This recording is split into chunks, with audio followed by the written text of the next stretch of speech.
의원입니다. 영국 주재 북한 대사관 봉사를 지내시고 현재 국민의힘 강남구가 국회의원으로 이번에 국민의힘 전당대회에서 최고위원으로 당선되신 분입니다. 환영의 박수를 보내주시기 바랍니다.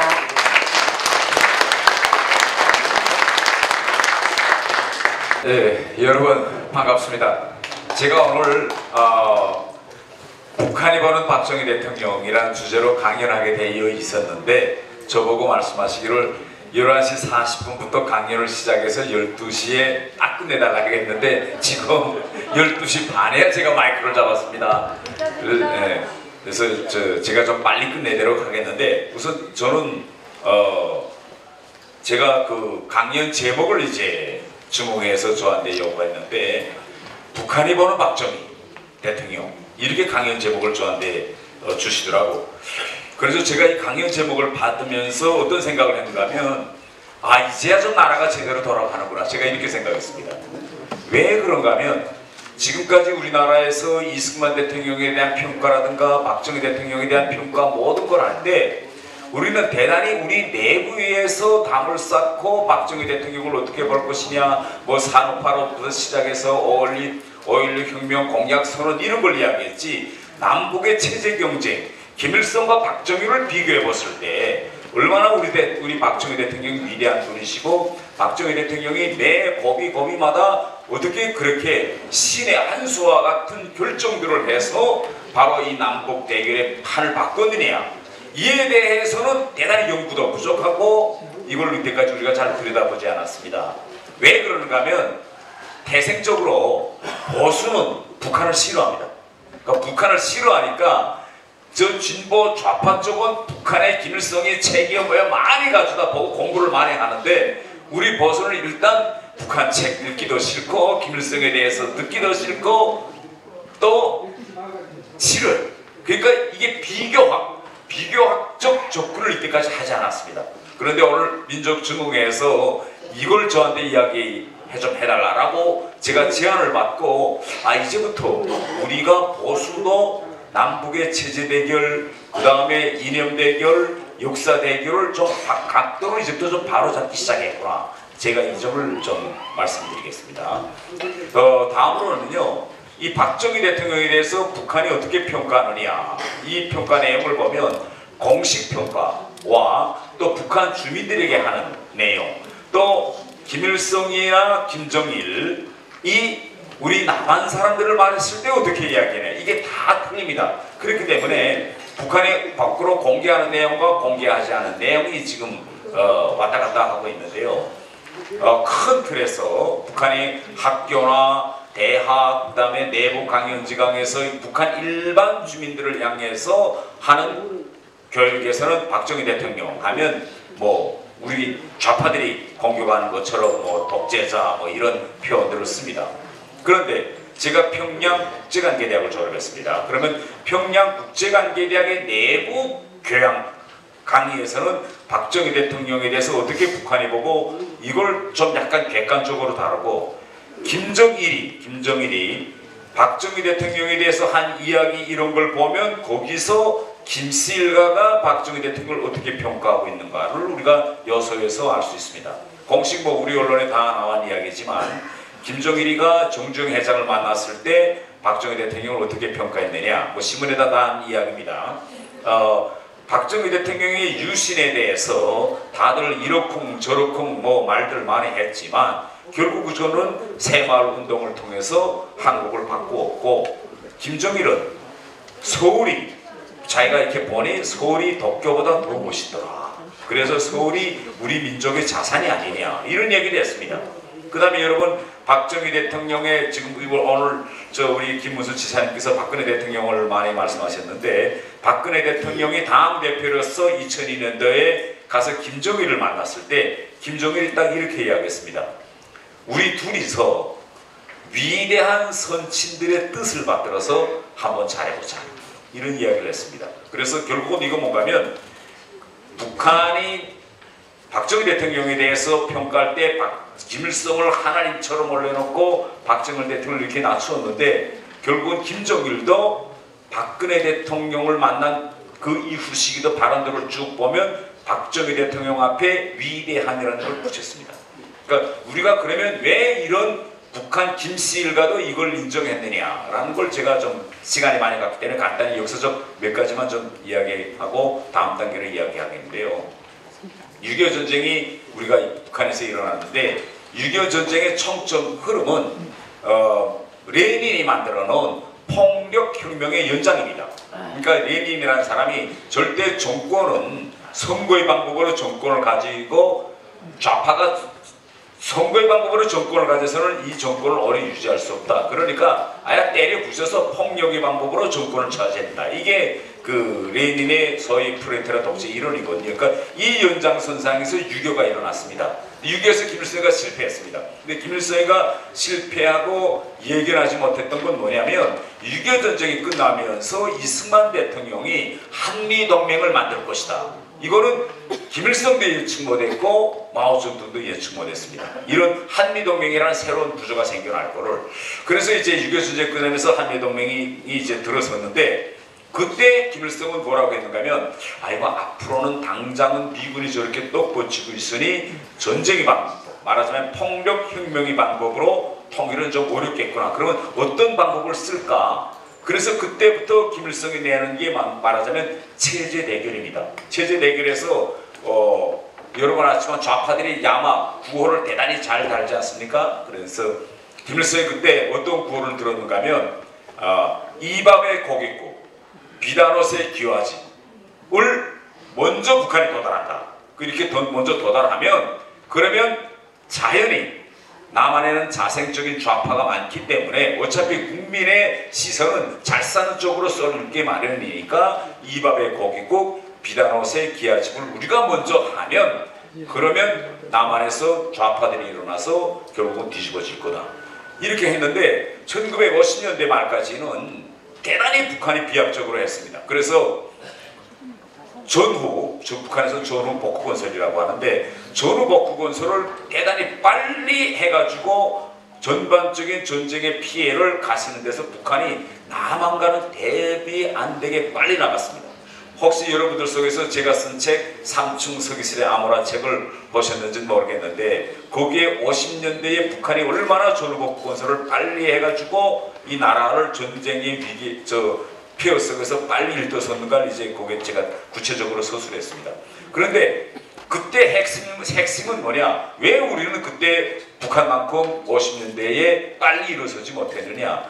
북한은 빨리 일어섰는데 바로 강철입니다. 철강.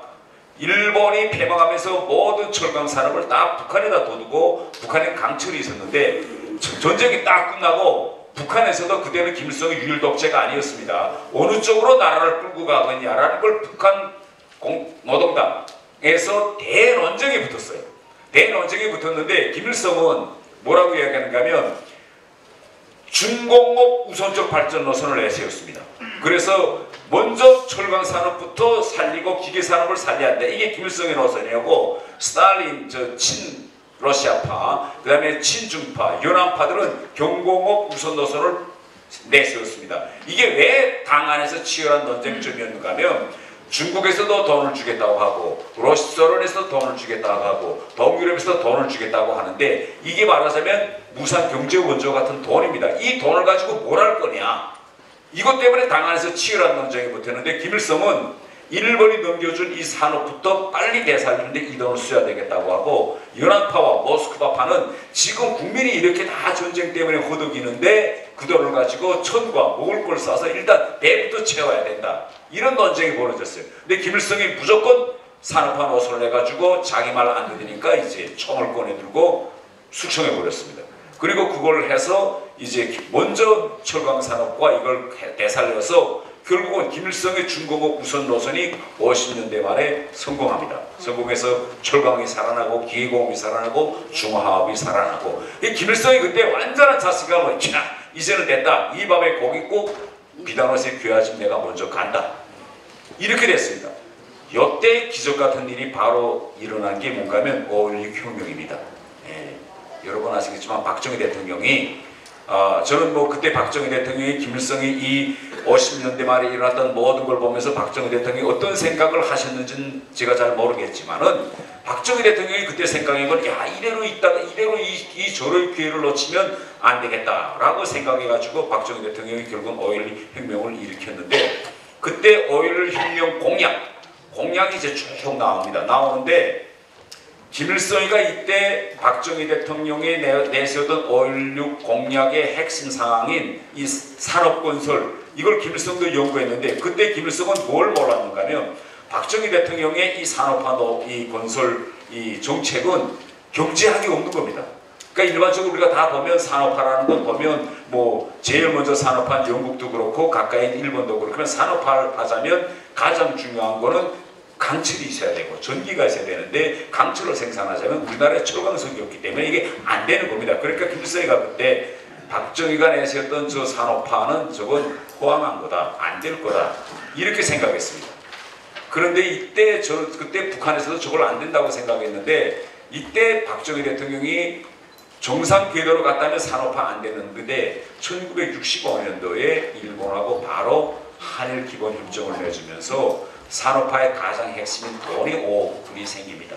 5억 불이 생기는데 그때 김일성이 뭐라고 했는가 하면 그때 북한은 이제 5.16 저 쿠데타 세력을 강해서 군사 깡패라고 했거든요. 그러니까 군인들이 정권을 잡아서 저 돈을 줬는데 이 세상에 군인이 바보처럼 저 돈을 제 주머니에 넣지 않을 군인이 어디에 있을 거냐. 전 세계 군인들 보세요. 쿠데타 한 나라들 돈 주는 거 보세요. 나 먼저 군인들 장성들끼리 먼저 제 주머니였지 군인 세력이 이 돈을 국가 발전을 위해서 진짜 이렇게 쓸 줄은 북한 공산당도 이거 예견하지 못했어요. 그래서 그때 5억 불이 생겼는데 이게 결국은 한국을 더 부패한 나라로 만들 것이라고 생각했는데 예상외로 박정희 대통령께서 이 돈을 가지고 정말 산업화의 밑거름을 만들기 시작했습니다.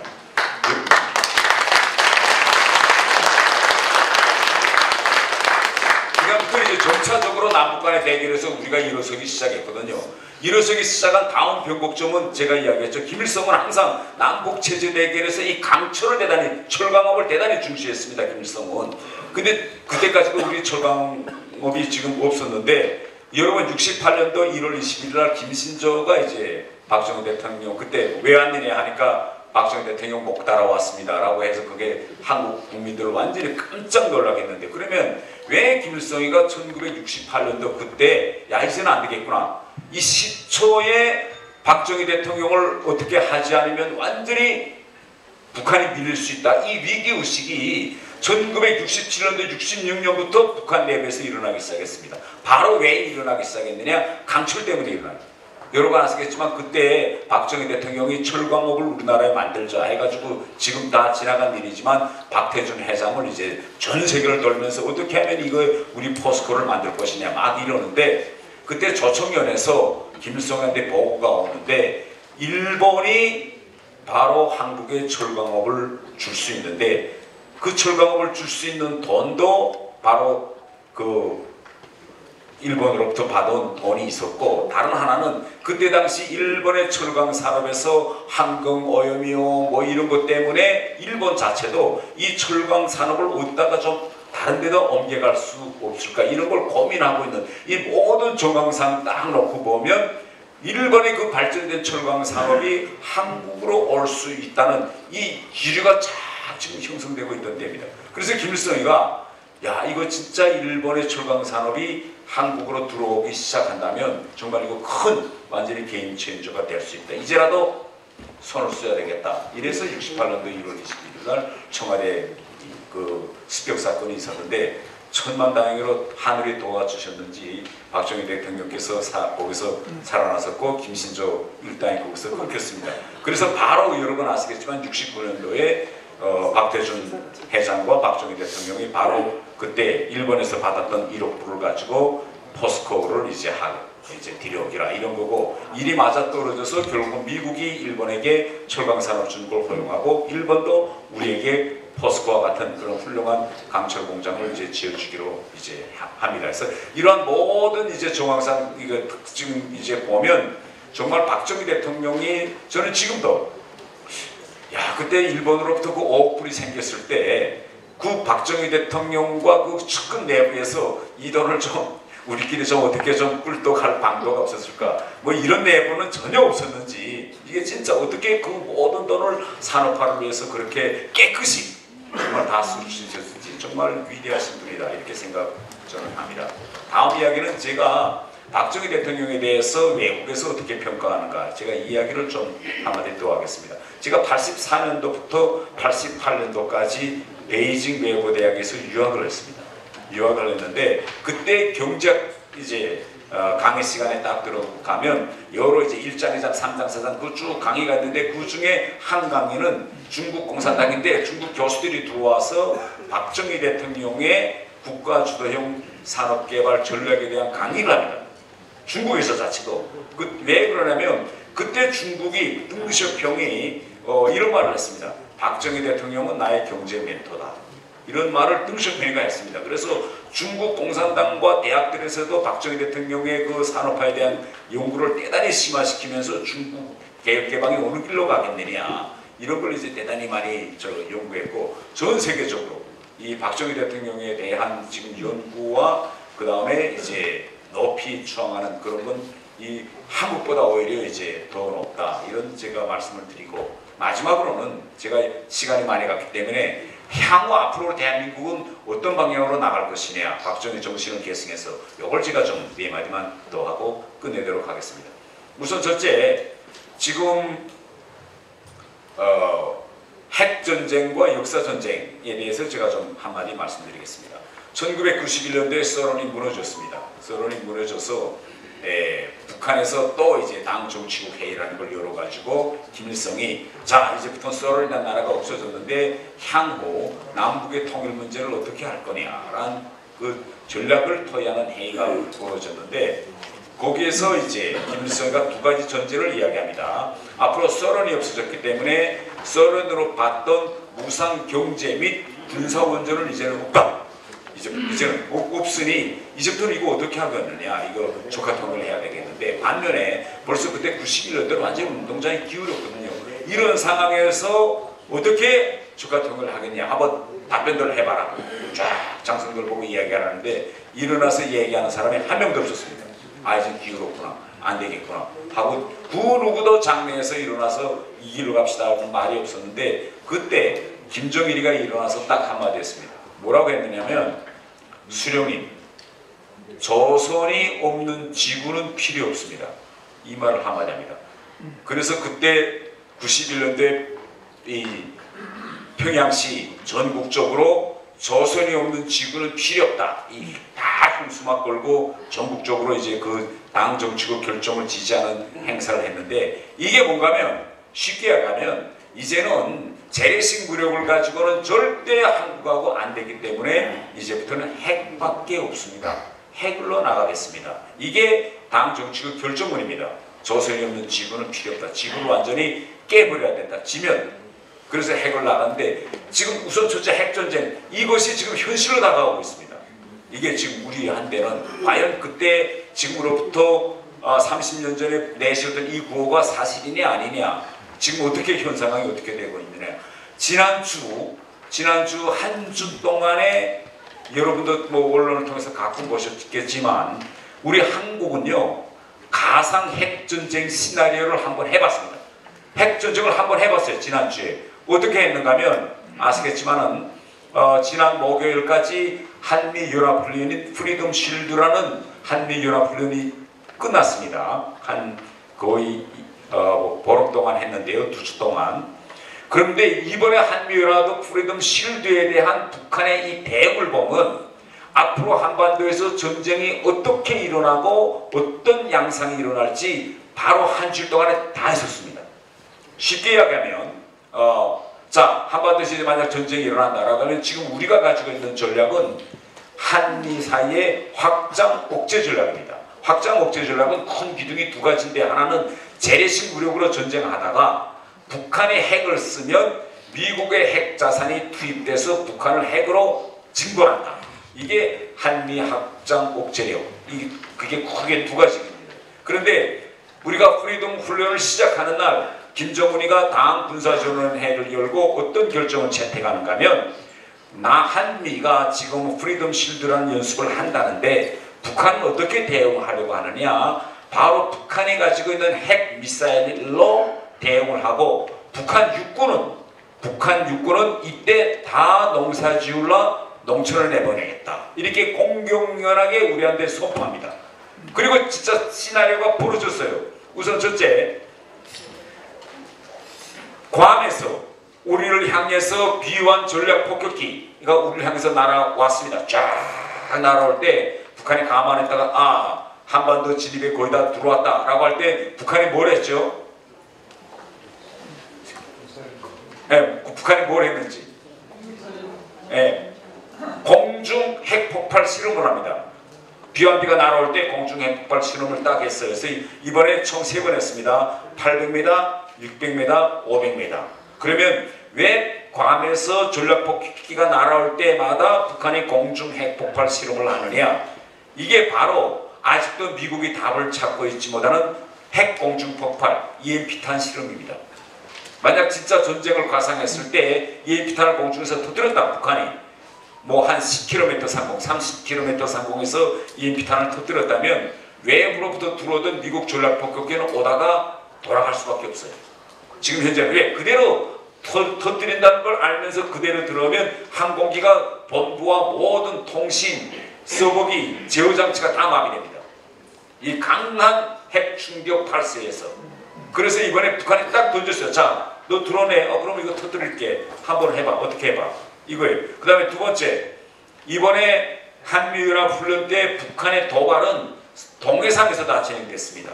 왜 동해상에서 진행되느냐? 미국의 핵 전략 자산이 동해를 통해서 항공모함 전단이 동해를 통해서 들어옵니다. 이번에 지금 부산에 니미츠 항공모함이 있죠. 그러면 동해에서 핵 항공모함이 들어올 때 이번에 북한은 어떻게 막겠다라는 걸 보여줬죠. 뭘까요?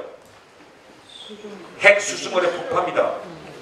자, 항공 전단이 오면 바다에서 강력한 쓰나미 폭발을 일으켜서 물 기둥을 500m 상공으로 쓰나미를 만들겠다. 핵을 폭파시키면.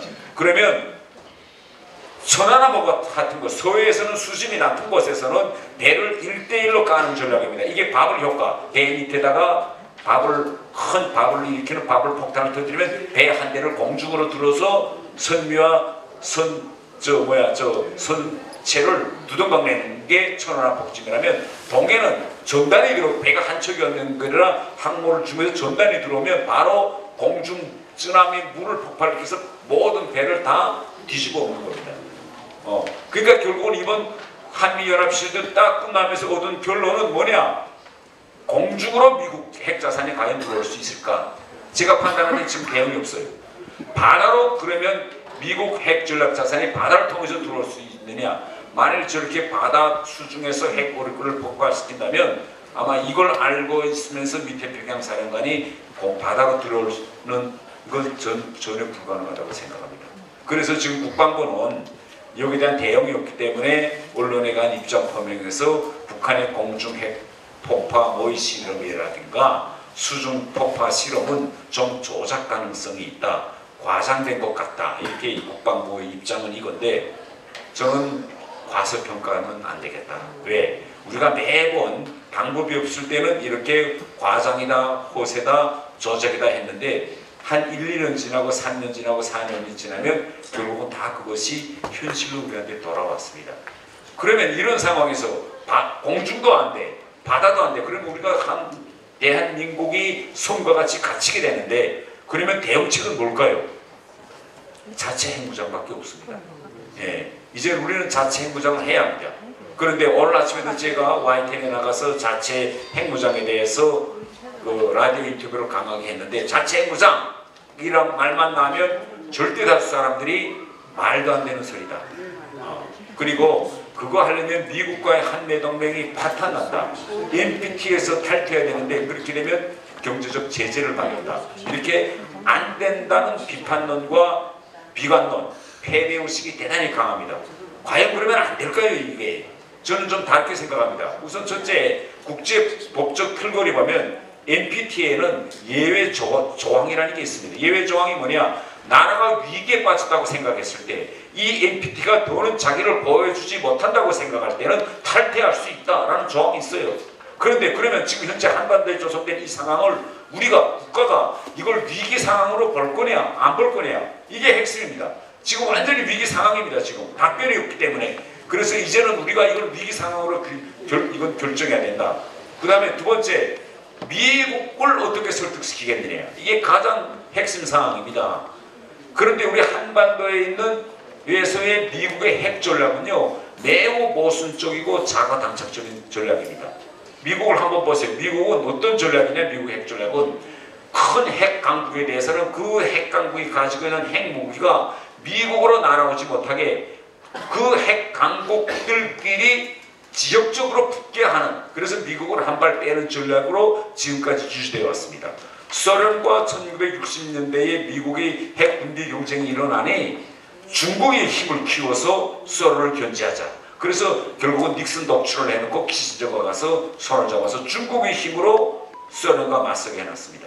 그래서 소련이 붕괴된 다음에 중국이 이제 너무 커졌다 하니까 인도라는 나라를 내세워서 인도가 핵을 가지게 하는 걸 용인해서 중국을 견제하고, 인도가 커지니까 파키스탄을 내세워서 인도를 견제하고, 이렇게 계속 서로 견제하는 방법으로 미국은 항상 본인들이 한데 다가와 있는 직접적인 핵 위협으로부터 미국은 계속 빠졌는데, 한반도에서만은 미국은 뭐냐, 북한의 핵 우리가 해결해 줄게, 가만히 있어, 너희 가만 비켜, 우리가 할게 하고, 이 한반도에서만 항상 미국이 30년 동안 미국이 주도해 왔습니다. 결국 실패했어요, 이 전략. 그럼 앞으로 향후 30년도 우리가 계속 미국에게 이걸 맡겨야 되겠냐? 저는 아니다, 이렇게 생각합니다. 이제는 우리가 미국에게 지난 30년 동안 실패하지 않았냐, 그러니까 이제 미국이 현실을 인정하고 우리에게 핵 주권을 좀 달라. 다른 나라들에 대해서 당신이 지금까지 다 이렇게 해오지 않았냐, 이런 주장을 해야 되겠고, 다음 두 번째 이 주장은요, 우리가 핵을 가지고 있는 것이 미국의 이익에, 미국 국민들의 생명 안전에 전적으로 부합되는 겁니다. 왜냐하면 김정은은 지금 미국 핵 전략 자산이 한반도로 들어오는 걸 막기 위해서 ICBM, 수중 해골의 폭파, 공축 폭파 끝까지 가는 거예요. 미국이 못 들어오게 하자고. 그런데 우리가 핵을 다 가지고 우리 힘으로 북한을 핵으로 죽일 수 있는데, 그러면 결국은 어떻게 되느냐, 미국에 대한 핵 위협으로부터 그 다음은 김정은은 점차 시각이 우리한테로 쏠릴 겁니다. 미국이 인도와 파키스탄이 핵전쟁할 때 미국이 관계없는 거고, 이전 소련과 중국의 핵으로 싸운다면 미국이 관계없는 것처럼, 이렇게 우리가 가지고 있는 것이 정말 미국의 국민의 생명 안전에 전투 이롭다, 이런 걸 끊임없이 저는 미국 사람들한테 저는 납득시켜야 한다. 저는 이렇게 우리가 하게 달렸다, 저는 이렇게 생각합니다.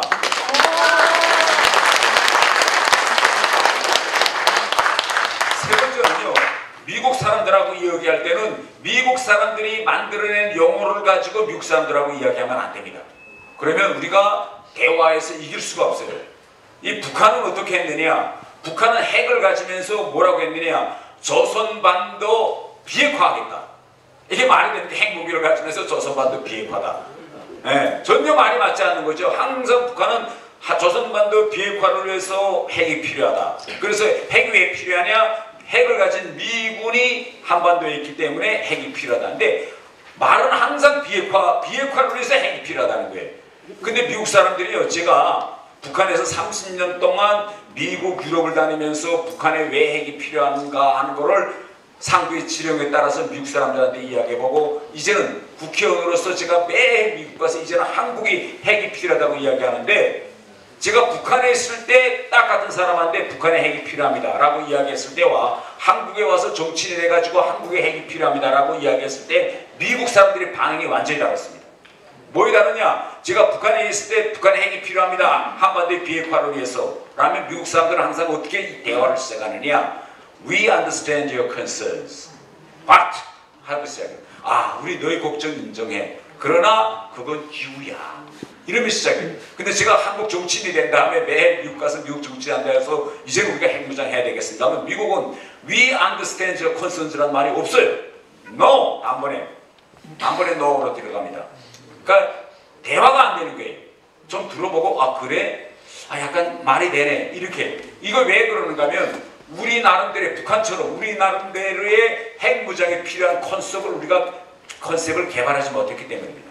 그래서 저희는 이제부터 미국과 대화할 때 뭐냐면 조건부적인 한시적인 핵무장 말을 해야 된다. 왜? 우리가 실제 목적은 핵을 가지자는 게 아니라 핵이 없으면 한반도에 평화가 깨질 수 있고 핵전쟁이 일어날 수 있기 때문에 이걸 막자니 할 수 없이 우리한테는 핵이 필요하고 평화를 위해서 또 미국을 지켜주자니 우리한테는 이게 필요하다. 그래서 조건부적이고 한시적이고 앞으로 김정은 정권을 우리가 붕괴시킬게 붕괴되면 미국의 요구 안 해도 우리 핵무기 우리 스스로가 다 없애고 뭐 핵탄두 미국에 가져다 바치고 갈게.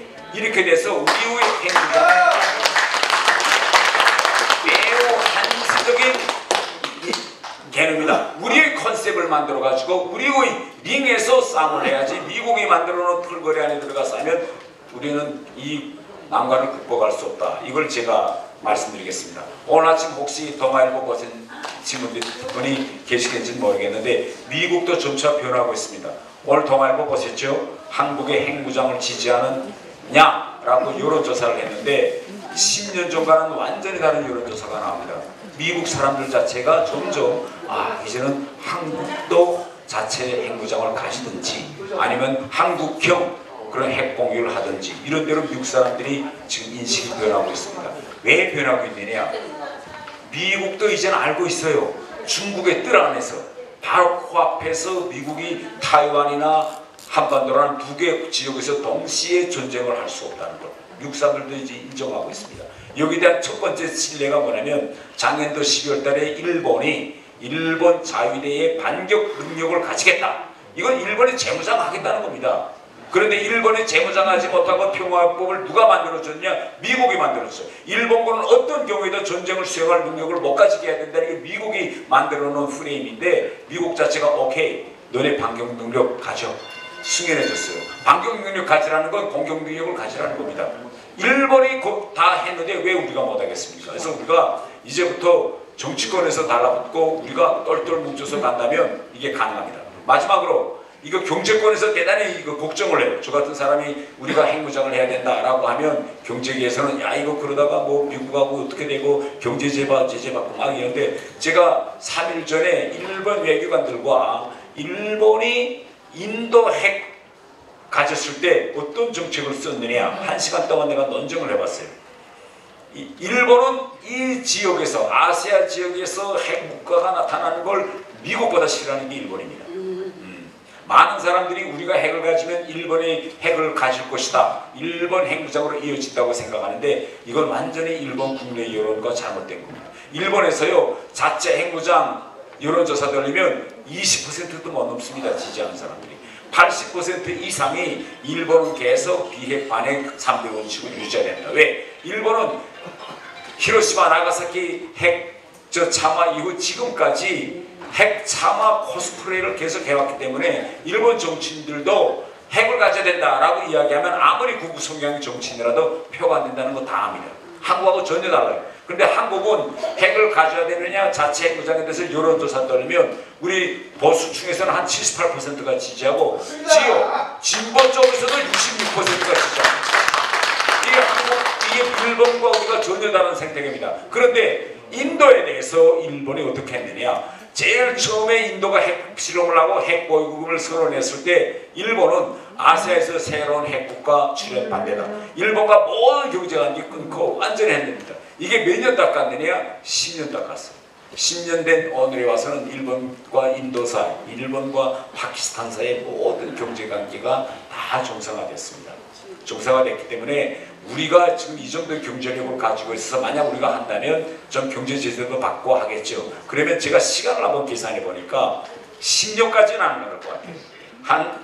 한 정부나 두 개 정부 임기 정도 한 5년부터 7, 8년 정도만 우리가 좀 각오를 하고 또 우리 기업들은 다 세계적인 대기업들이기 때문에 우리 전 국민이 좀 딱 뭉쳐가지고 하면 한 5년 정도만 우리가 잘 이겨내면 우리는 새로운 그런 강국으로 되어갈 수 있고 마지막에 더 중요한 거는 남북의 통일 문제와 평화 문제입니다.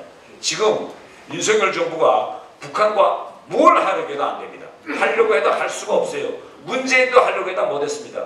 왜 못했느냐? 대북 제재라는 큰 국제적인 합의 틀거래가 있기 때문에 문재인이 혼자 하려고 해도 바로 유엔에서 딱 결국 들어옵니다. 뭐냐? 유엔 결의 이거 있는데 북한과 뭐 한다고. 그래서 말년에 정의용 외교부 장관이 미국하고 전 세계를 돌면서 대북 제재 몇 개만 풀자고 하다가 끝내 못 풀었어요.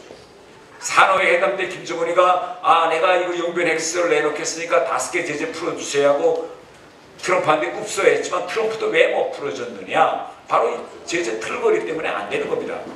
그런데 그러면 계속 북한의 핵은 저렇게 고도화되고 커지는데 우리는 앉아서 당할 거냐? 만일 우리가 핵을 가지게 되면 어떻게 되는가 하면 지금 북한은 핵 협상을 미국과만 하겠다는 겁니다. 왜? 핵은 핵 가진 나라들끼리 어떻게 줄일 것인지 토론하자. 만약 우리가 핵을 가지게 되면 어떻게 할까요?